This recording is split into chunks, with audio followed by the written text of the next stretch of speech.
Für Donald Trump, da sind es gute Signale und er ist zumindest erstmal zufrieden. Der US-Präsident reagierte damit positiv auf die Äußerungen seines russischen Amtskollegen Putin, eine Waffenruhe in der Ukraine zu akzeptieren.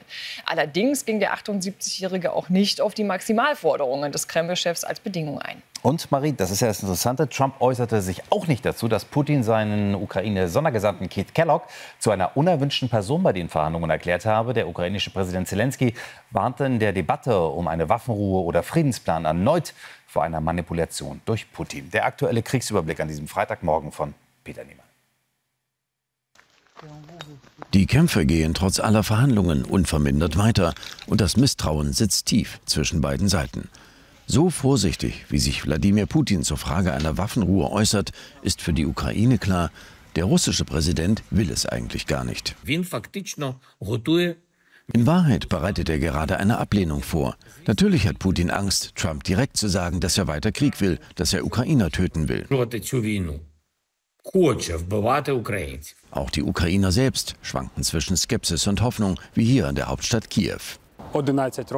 Die letzten 11 Jahre haben wir viele Lügen von Putin gehört.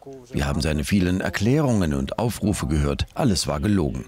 Bis wirklich eine Waffenruhe kommt, kann man seinen Worten nicht trauen.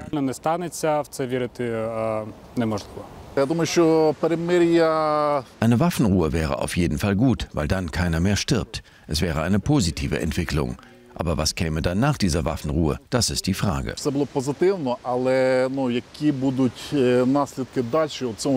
Russland sieht sich klar im Vorteil. Das ukrainisch besetzte Gebiet in der Region Kursk ist fast völlig zurückerobert. Putin zufolge sind die ukrainischen Soldaten dort eingekesselt. Ihnen bleibe nur, sich zu ergeben oder zu sterben.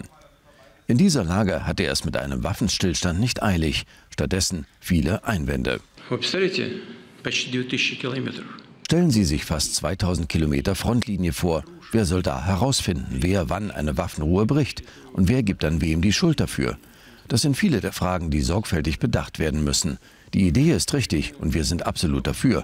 Aber das sind Fragen, über die wir reden müssen.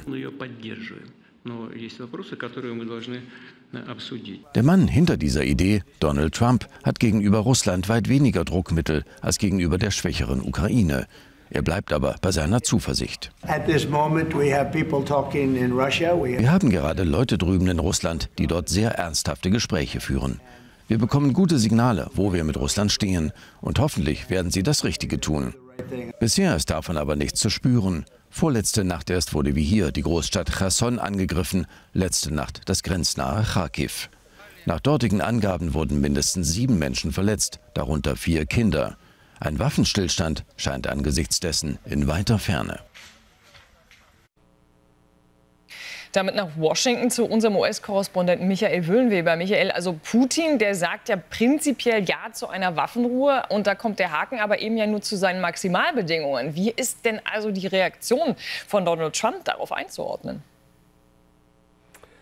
Also das ist schon ein bisschen schwierig tatsächlich, denn so erfolgreich ist man ja offensichtlich nicht und die Forderungen, die Putin erhebt, die sind schon schwer zu überwinden. Da geht es ja darum, dass man eine Bewaffnung der Ukrainer während des Waffenstillstands natürlich unterbinden müsse, dass keine Gräben gebuddelt werden dürften, dass es keine Gruppierungen geben dürfe. Es geht also darum, komplett einzufrieren und das zu überwachen. Also Experten sind sich eigentlich einig, dass das eigentlich eine Taktik ist, um Zeit zu gewinnen, auf dem Schlachtfeld weitere Fortschritte zu erzielen. Also dass im Prinzip die Signale nicht so positiv sind, wie Donald Trump sie darstellt. Und es gibt einen Bericht der Washington Post, der Geheimdienstler zitiert, wonach also mitnichten Wladimir Putin ein Interesse hätte an einem Waffenstillstand, sondern daran, diese Maximalziele durchzusetzen, also dass es gar nicht so positiv ist. Aber jetzt kommt vielleicht doch einiges darauf an, wie diese Gespräche laufen mit Steve Witkoff, dem Sondergesandten Trumps in Moskau, mit Wladimir Putin. Da wissen wir inhaltlich ja überhaupt noch nichts wirklich drüber. Aber ich glaube, man muss einfach unterm Strich im Moment sagen, es gibt einfach viel zu viele Fragezeichen, um die These zu bestätigen, dass die Signale positiv sind. Dafür gibt es wirklich tatsächlich im Moment doch relativ wenig Anhaltspunkte, zumindest für die Öffentlichkeit. Ja, zumal sich ja auch Putin überhaupt nicht zu Witkow geäußert hat, sondern eher sagt, er will dann künftig mit Trump sprechen. Nehmen wir mal an, da gibt es auch die Bereitschaft in den USA, weiter Druck aufzubauen in Richtung Wladimir Putin. Wie könnte er das machen? Welche Hebel gibt es denn dafür? Naja, Sanktionen, ja natürlich auf Gas, Ölindustrie zum Beispiel, aber auch den Zugang zum amerikanischen Bankensystem weiter zu beschränken. Davon hat ja Donald Trump selbst gesprochen, dass das als Option dann auf dem Tisch liegen würde. Es gäbe aber darüber hinaus auch noch andere Möglichkeiten, zum Beispiel deutlich das Engagement für die Ukraine zu erhöhen, also noch mehr Waffen liefern eigentlich, als man vorgehabt hat.